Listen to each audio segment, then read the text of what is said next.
voilà notre système de sécurité Kerui déballé.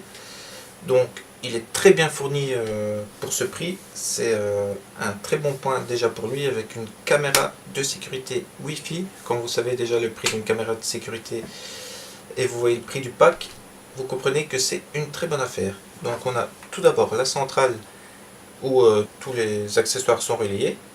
Donc une centrale avec lecteur de carte SIM, donc ça très sympathique.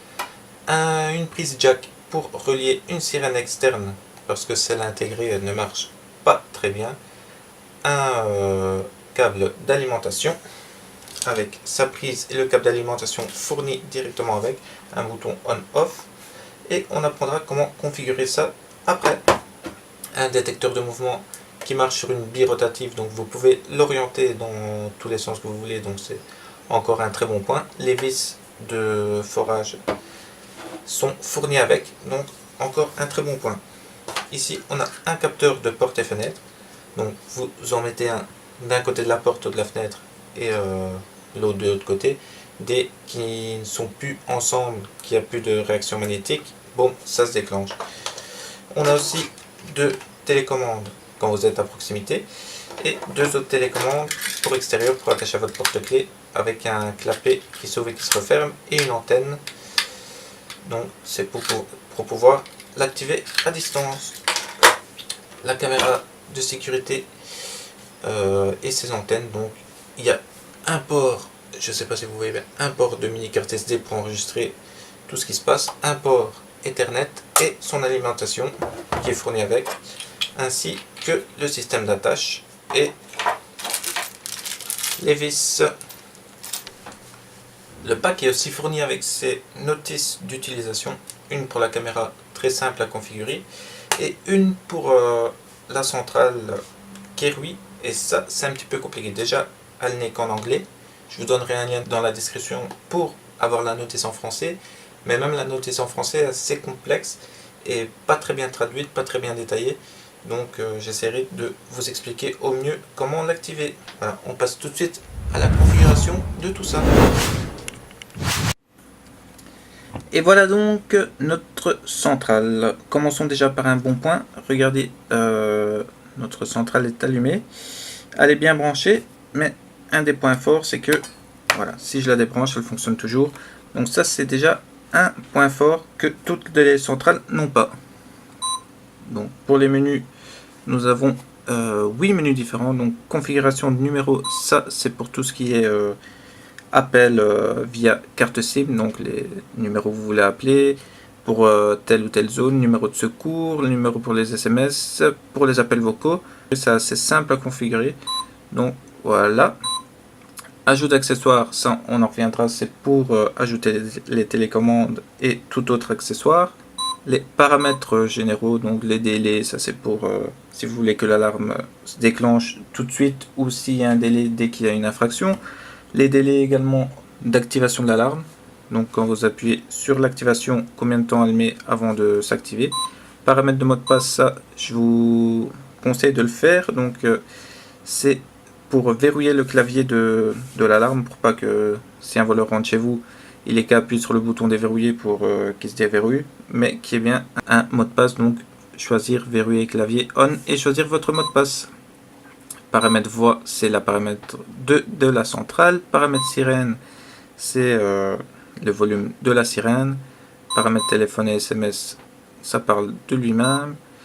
Et c'est plus ou moins tout ce qu'il y a dans ces paramètres.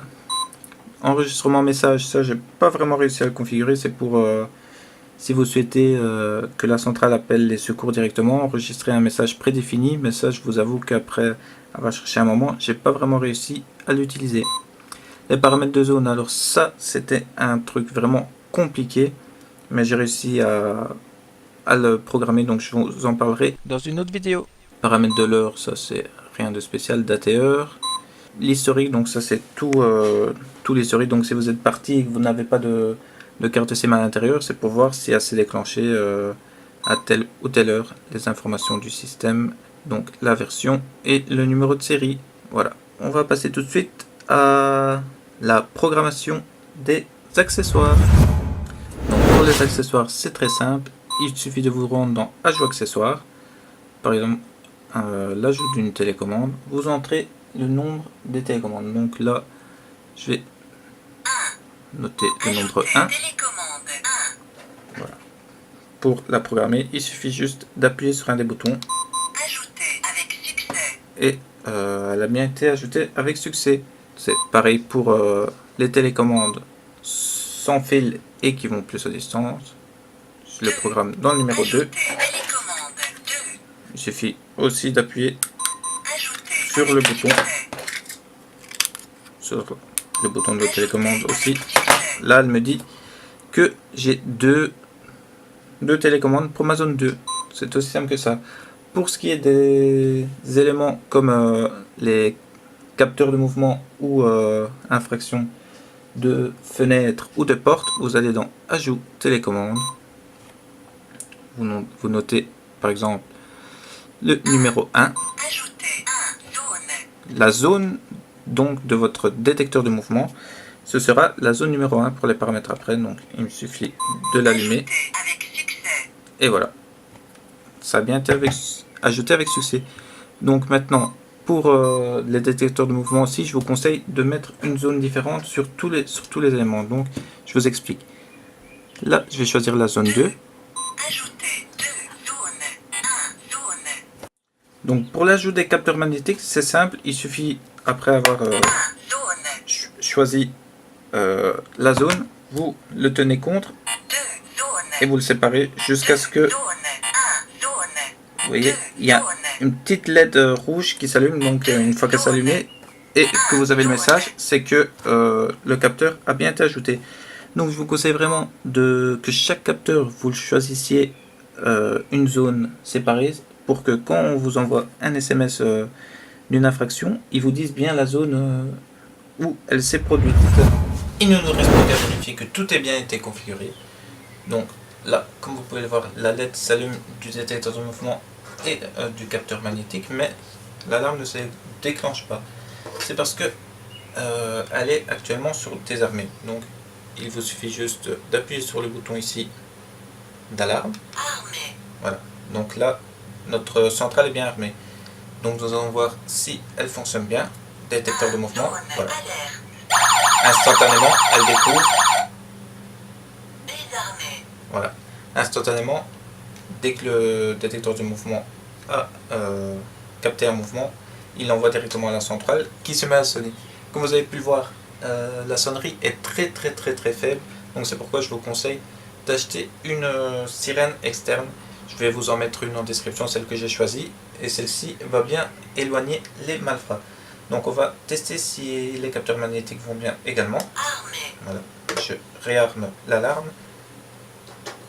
Voilà.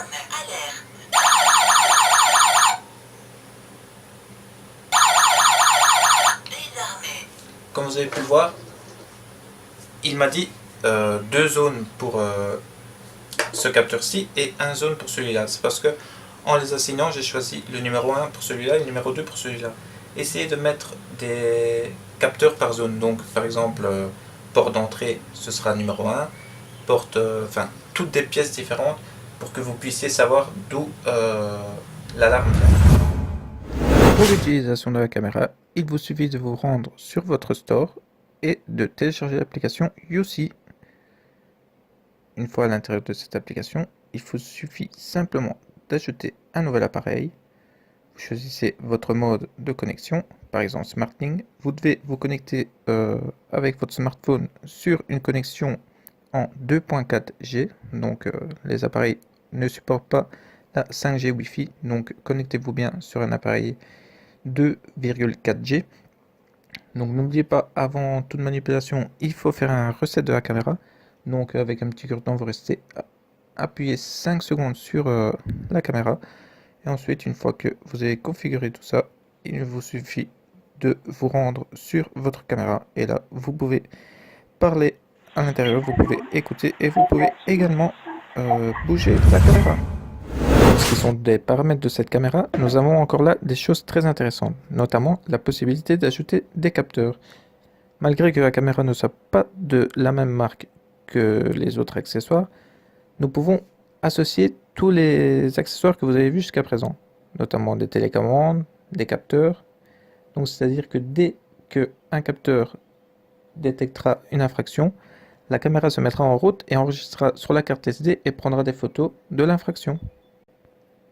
Pour ce qui sont justement des enregistrements, nous avons la possibilité d'enregistrer manuellement, donc configurer quand nous voulons enregistrer, faire des enregistrements programmés d'une certaine heure à une certaine heure, ou lors d'une alarme. Moi c'est ce que j'utilise, donc dès qu'un détecteur voit une infraction, la caméra se met en route et enregistre les 3 prochaines minutes. Pour ce qui sont des autres paramètres, rien de bien méchant, tout ce qui est de plus classique, donc information sur l'appareil, configuration de l'heure, de l'image et du son, configuration du réseau et les mises à jour de la caméra.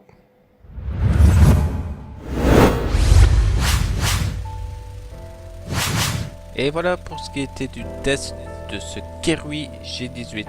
J'espère que ça vous aura plu. N'hésitez pas à laisser un commentaire si vous avez des questions et un petit pouce bleu.